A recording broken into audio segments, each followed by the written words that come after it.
সাবধান, তোমরাও আমার মতো অনলাইন জিনিস কিনে ঠকে যাচ্ছ না তো? তাহলে সাবধান হয়ে যাও। দেখো, ফ্লিপকার্ট, অ্যামাজন পুরো স্ক্যাম করে নিচ্ছে। এর আগে আমরা বিস্কুট অর্ডার করেছিলাম, সেখানে ছিল 4টে প্যাকেট। তো যখন আমরা খুলে দেখি সেখানে দেখি 3টে আছে। তো আমরা কমপ্লেন করেছিলাম, কিন্তু কমপ্লেন ওরা নিতে চাই না, বলছে এটা কিছুতেই হতে পারে না। তো তাই আজকে আমরা আবার ইনশিওর অর্ডার করেছি। তো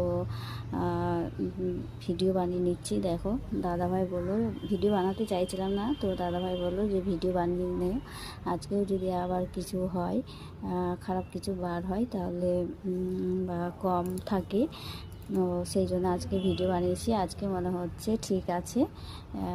আজকে কেন না, আজকে একটাই প্যাকেট আছে, আজকে ঠিক আছে।